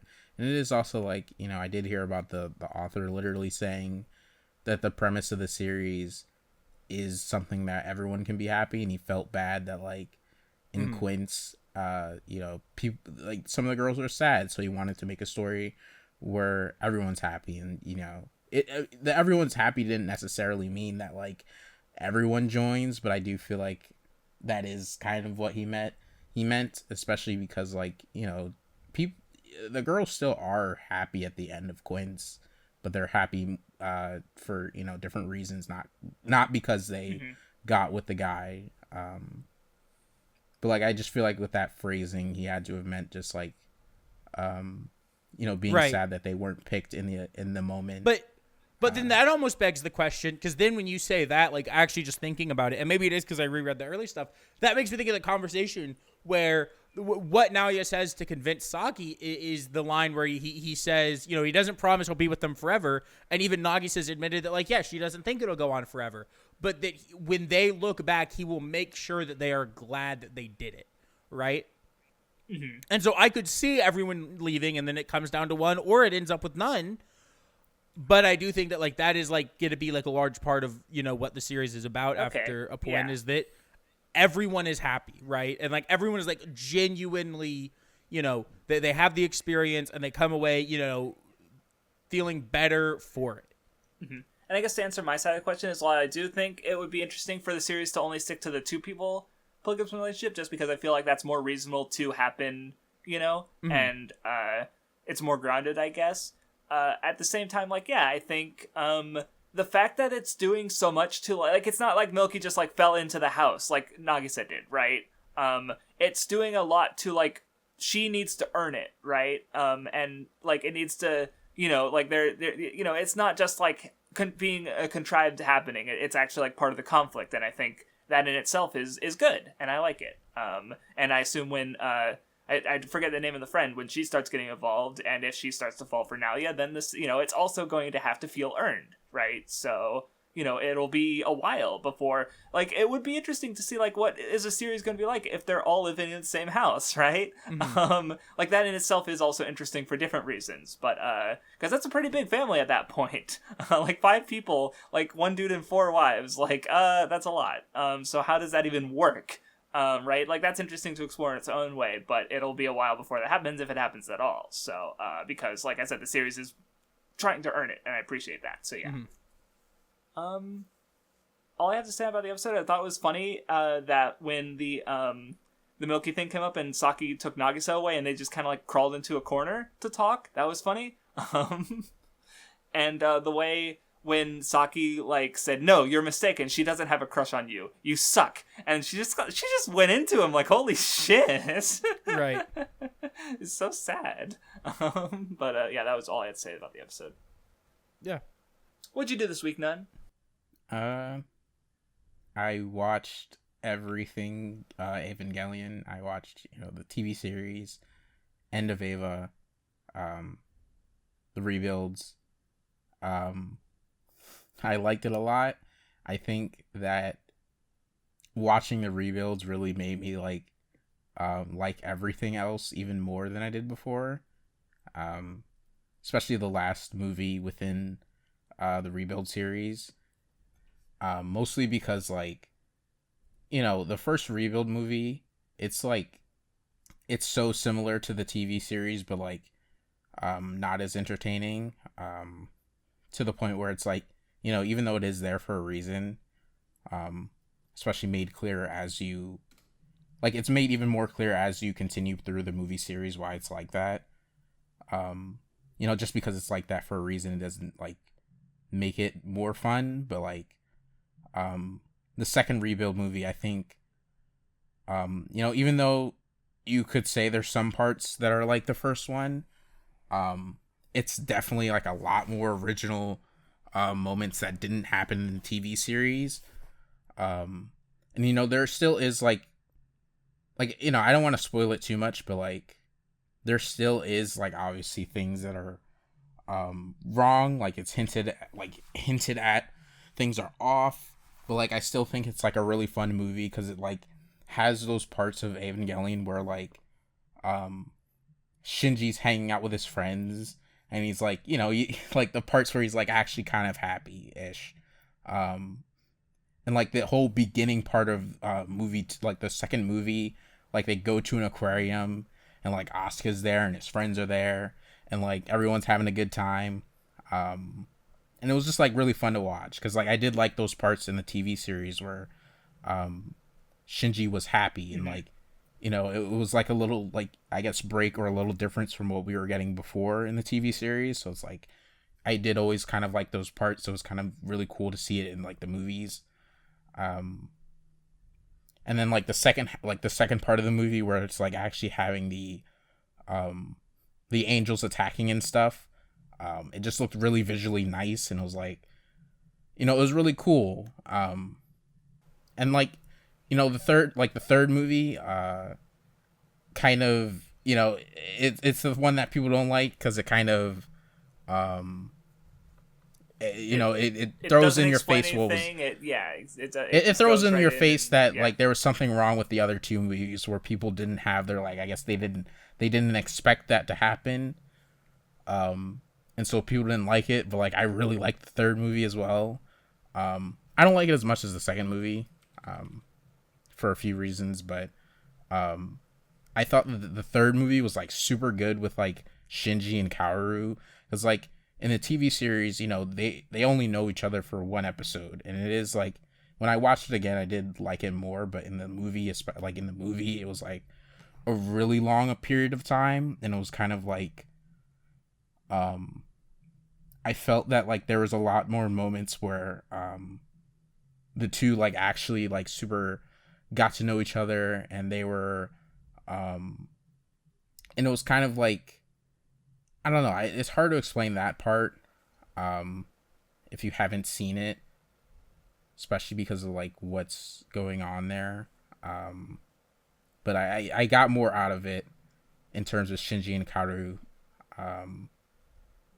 And the fourth movie is like really the one that I like because it's like, it's like the fourth movie, it does everything that like End of Eva, like for me at least, didn't like do, because like End of Eva, I do think it has like a hopeful message, because like even when like the world's like even when like the world's falling apart and stuff, Shinji still does like find hope and find all these things where like he believes that the connections he had with other people were still like real and still meant something, and ultimately decides to return to it even though he could be hurt again. And he knows, and like he acknowledges the fact that like, he'll probably have to be woken up by other people again. Like he says, like, people will have to keep telling him the obvious things over and over because he's still going to have these problems. So he still returns. So it's like, it is hopeful and stuff. But like, the last part of the movie where he's like on the beach with Asuka and like, he's like super sad and like he chokes her for a little bit and he lets go and then she just calls him disgusting and the movie ends. It puts a sour taste in my mouth, to be honest, because it's like after all that like good buildup of like he's gonna try to be happy and stuff and try to try to keep things in mind, it just like ends there with like him immediately kind of being like kind of cringe, I guess. I don't know. It just like it really like, especially like that last word in the movie is like, how disgusting. It's just like, I don't know. It was just kind of like L to me. But like in Rebuild, the fourth Rebuild movie,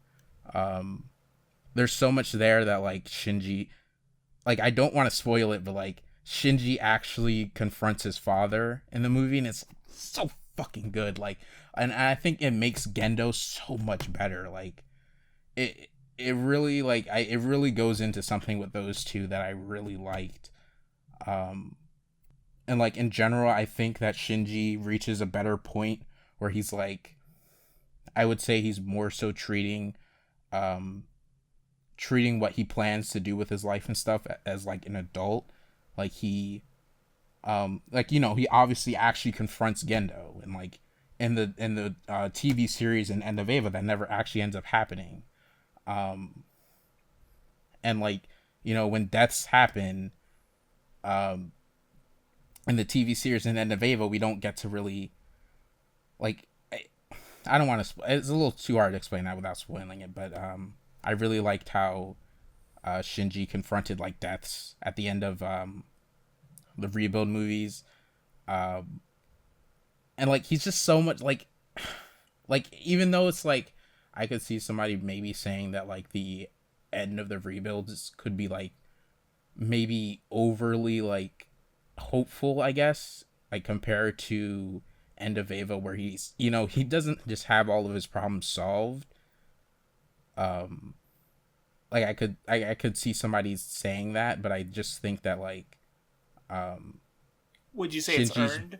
Given it the is journey definitely that... earned for sure. Yeah, okay, yeah. Especially when like everything comes down on him in 3, and even in 4, he's dealing with so much, and like falling into the traps he did before. And you know how Shinji like shuts himself off and doesn't like react to anything and just like sits there and stuff. You know, he does that, but has reasons to you know, eventually pick himself back up and do things. And I really liked in the fourth Rebuild, I felt that Ray,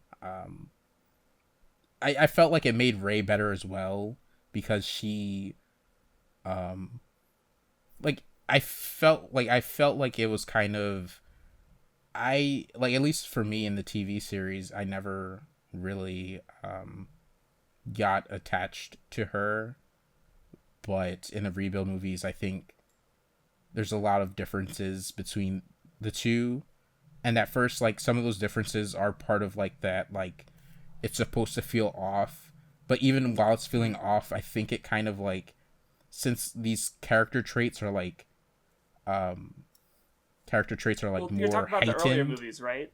Yeah, like they're more heightened, Yeah, no, and they're more blatant. I think it still makes you appreciate what the character was going for originally in the TV series, just by having the things like heightened.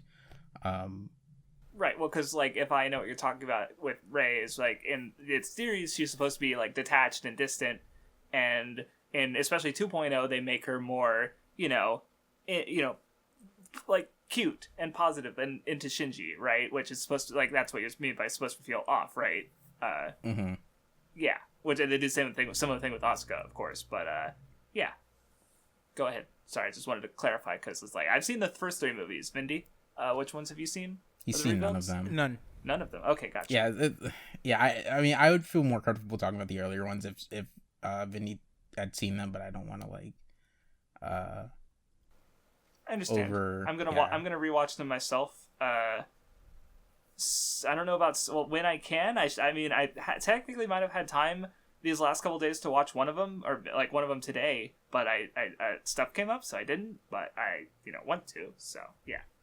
I also just like really love kind of the wording that like some of the conflicts in the fourth movie like uses. Like, it's like I feel like it is kind of like in some way being like it does feel like it's kind of taking like maybe like a modernized kind of way anime series talk about things. Like, it's like Like at the end, in the fourth movie, they're like literally saying hope versus despair, which is just like, oh, like I don't think regular TV series Ava would ever say that. Like it did say that like Rei and Kaoru represent hope, like in the TV series, but it's still like, well, no, that was the end of Ava, I think, actually. But even then, it wasn't like as like I felt like there was a different energy in terms of how they went about it. And it was really cool. Yeah, and sorry, just the Gendo stuff, and in the fourth movie, it made me emotional just seeing some of the scenes they had there. But watch it. I really liked it. Cool.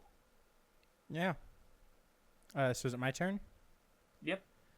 Yeah, I guess I'll talk about to not talk about superhero stuff for 1 week. I know everyone's breathing a sigh of relief. Thank God Vindy's not talking about dog shit comic stuff. I'm gonna talk about Mario 3D World because technically I added it to my my thread a while ago, like a minute ago. But I beat Champions Road on stream yesterday, which is the super hard final level. And I streamed that, and that was like a really fun stream. Was me doing that. It was kind of psychotic as well at some points, and it was apparently insane. It's going up on your YouTube channel. So look. Yeah. It is in the hands of someone who's editing it. So hopefully it gets. I trust them. It'll get done. But yeah, like it's wild. It's a good game. I would say Champions Road is probably the hardest level in the entire series. Just like across any Mario game. And yeah, I mean, I think the game's really sick. So I really like 3D Land, the 3DS game. Mm-hmm. So I played that one. I was pretty sure I'd like good. 3D World because I like that style of 3D Mario. I think it's like really fun. I like that it's 3D, so it has the 3D movement mechanics, which I think are better than 2D. But it does have like the world structure, and so there's like these little obstacle courses. And I think a lot of the levels are designed really fun. The soundtrack to 3D World is great. I love that it uses like the USA version of Mario 2's like character stuff. I like that it does have the Toad's faster, Luigi jumps higher, Peach can hover, and Mario's the all-rounder. And then all the extra levels are very like Mario Galaxy themed and inspired. And so there's like a bunch of Mario Galaxy music that plays, and you unlock Rosalina, and there's Lumas everywhere. And I think that's also like super sick and super fun. I like the powers. I like the cat suit. I like, a lot of the other classic Mario powers. I think that a lot of them work really well in 3D. Some of them I would even say are more fun in 3D than they are in 2D. Like, just that's how it is. I think the game's really fun. It's just a fun, good Mario game. I didn't play it multiplayer. I would be fine actually replaying the game multiplayer because I do think it would feel very different playing it with, 2, 3, 4 people. But just playing it solo, I did think it was a really fun time. And it was also, way easier, I think, playing it solo. Because doing it solo, I didn't have to worry about trying to convince people, no, we have to get all the green stars because we have to play all the levels. Or we have to make sure someone hit the top of the flagpole. We fucking missed it. We got to go back, do the level again. You know what I mean? I would. I don't think anyone else would. No, I know you would. Least, yeah. But, yeah. I also feel like in that final championship road level you played, in some of those parts I feel like if there are other people there, they could push you while you're trying to make a jump and then just kind of mess you up. So I feel like it was better that you played it by yourself. It would be chat, insane. Saying they wanted to help you play. And okay, that's something that people do. I've noticed it all the time. It happens in almost any game you're playing, where people who don't actually know me or watch my stream will show up because it's a game that they play a lot and that they like. And they'll be like, hey, do you want help to beat this? Or, hey, are you playing with chat? And it's very clear that they're only there to either... They're there to show off how good they are on a stream, right? Like, it's 13-year-old behavior, right? It happens if you play any, like, competitive multiplayer game. I used to stream OS, and like people would come in and be like, "Do you want to do multiplayer?" And it's like, no, because I know if you're asking that, you're good, and I don't want to just turn my stream into making you look good. Like that's not fun, and that's not good content. It wouldn't be good content. Like, don't ask streamers that. It's not good content for a random guy in chat to just carry them through the level, okay? They're not streaming it because, I just want to beat the game. It's that they want to stream it, and they want to make an entertaining stream, all right? You're not cool or special just because you can go in and do that. Stop fucking doing that. If you do that in people's stream chats, you're literally a loser. It's one thing to be like, hey, like, you could try doing this. Maybe this would help you, right? Give, like, hints or tips. But, like, actually just going in and asking, hey, can I just, like, carry you through it? I can do that. That's not fun for anyone. That's cringe, and that's bad content. And that's why you're not streaming, because nobody would want to watch. You just get carried through shit, and that's what you would do. Or they'll just, like, start flexing how good they are. Like, early on, when had been barely even streaming for, like, an hour, I think this guy was like, yeah, oh, man, this level's real hard. I remember it took me 4 whole tries the first time I did it. And, like, I just ignore that shit when I'm streaming. I don't say anything because I know that they're cringe. And, like, everyone else in chat knows that they're cringe. Like, when I read that, it just, like, comes off as a 14-year-old kid who got bullied and then failed his algebra test. And he comes home and he beats the game. And then he fucking sits down and he's like, oh, I just need people to know how fucking cool I am. Oh, this hard level only took me 4 tries, guys. Doesn't everyone think I'm cool? And everyone reading it's like, no, you're not cool. You're just fucking... Like, no, you're not cool. You're a loser. And nobody thinks you're cool. People think you're cringe. You know? Jesus. It's true. And, like, look, I don't feel bad because It's the guys who did this are never... that guy. Well, the thing is, like, I don't care if I go in on him, right? Because, like, let's be honest, right? He's never going to watch my stream again because I'm not going to stream Mario 3D World again, right? He wasn't there for me. He was there to ask me if he could... carry me through the game, right? He doesn't actually care. He's not looking for a streamer, right? He just wants to show off how cool he is at the game, right? Yeah, He's never going to watch the definitely Weeb Club because he doesn't care. to, they didn't follow. One of the guys I didn't go in on, with and he other didn't people. follow, and that guy didn't follow, right? So people will do that, and it's like, it's so clear what their motives are. I don't care going in against them because they're cringe and they don't care. So... yeah, that shit bothers me because it's just people who just don't understand, like, even, like, what they're saying, essentially, you know? But, yeah. And then besides that, I mean, good game. Yeah, really good game. Probably shouldn't have spent $60 on it, but I do have a whole second. Like, I know it's not the length of a full game, but I do have, like, the Bowser's... Oh, the DLC or the extra. Yeah, expansion or whatever you call it. From my understanding, it's like a 3D open, like almost like Mario Odyssey type thing, but based on like 3D World's engine and with its gameplay, which is exciting. And Browser's Fury is what it's called. I do want to do that, and I am excited to try that, but that probably won't be on stream. I'll probably just do that on my own. So yeah, neato. So I just yesterday finished replaying Danganronpa. I'm not gonna spoil it, of course. I've already been spoiled. Fucking porn. On some of it, not all It's of not like it. you know every killer who did everything in the game. Yeah. So yeah, it's still like see, my thing with Danganronpa is it's not just like I first played it in 2013 through the fan-translated Zetsubo Project, like, PSP version patch. So this is probably, like, the 5th time I've played the game, maybe just 4th, but, and this one is probably the fastest free play because, like, I kind of just skip the free time events because I can just watch those on YouTube and I've already gone through them several times.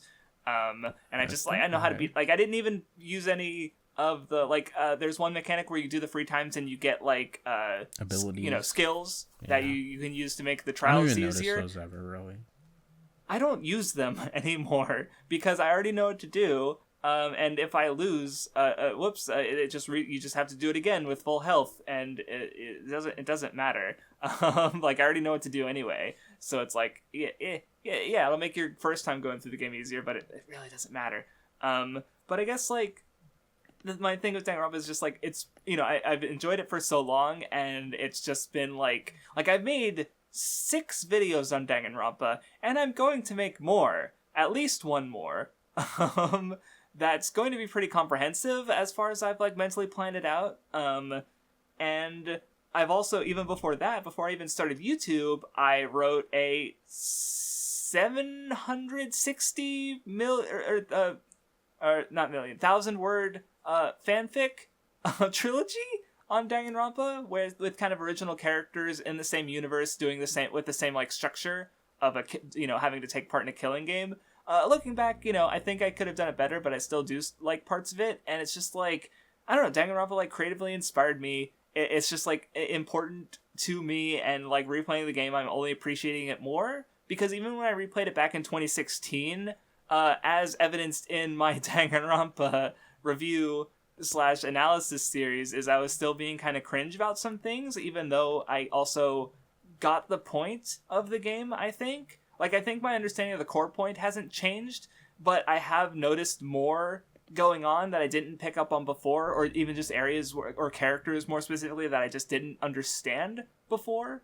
To the point that, so I to say it without spoiling, when it comes to the mastermind, I kind of like railed on them in like not just at any point I could in my old Danganronpa videos, but there was even another video I did on plot device characters where I talked about the mastermind of Danganronpa and why I don't think they're a good plot device as a character. Yeah, and I remember you saying that it didn't matter that they were a student, which is just like kind of fucking stupid, actually. Yeah, I don't agree. Yeah, no. See, here's the thing: replaying it is not. I wouldn't say I like the character. Like, I mostly just don't feel a lot when they're on screen at all. But it's still like a major improvement, because before I really actively hated this character.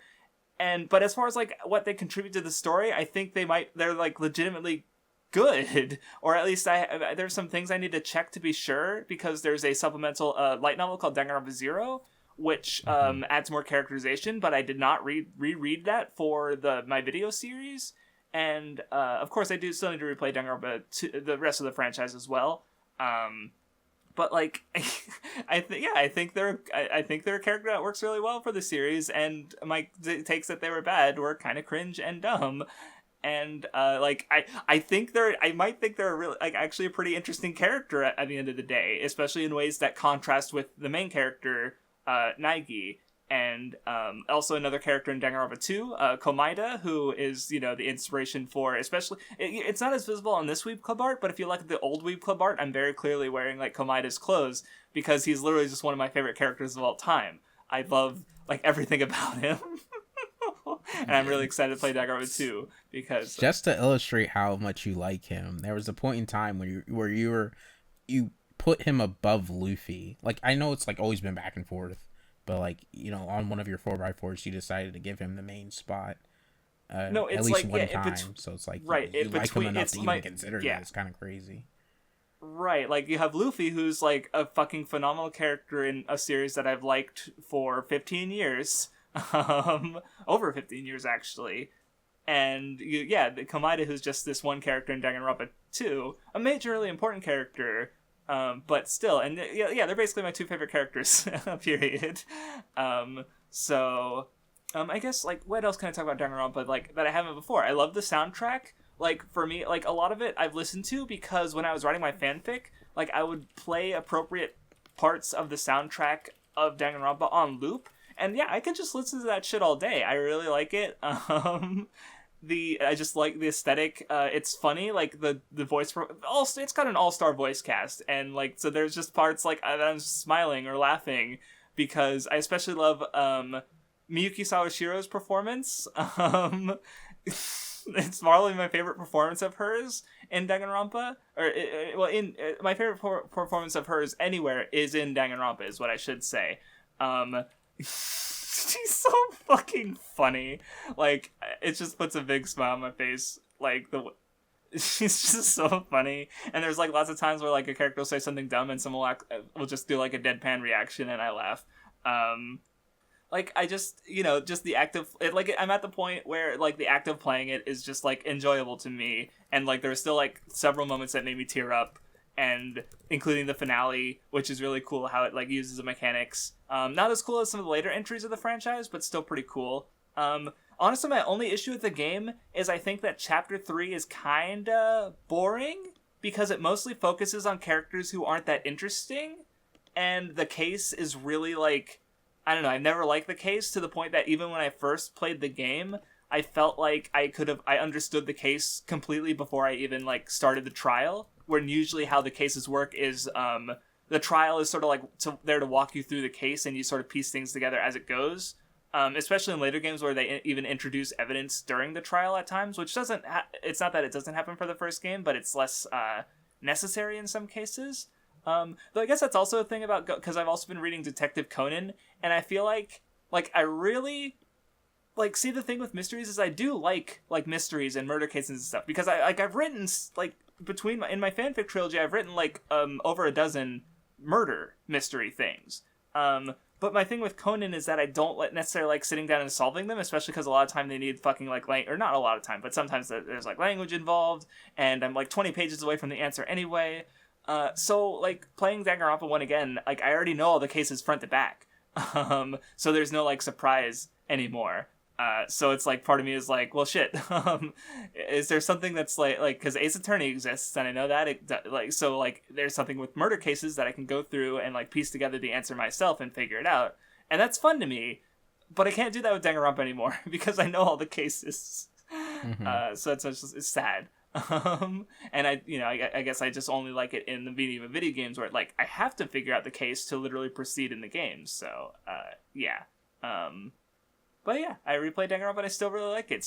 It's just one of my favorite franchises. Like it's a part of me. I look down at my hand and it's Monokuma. I don't know. But yeah, that's it.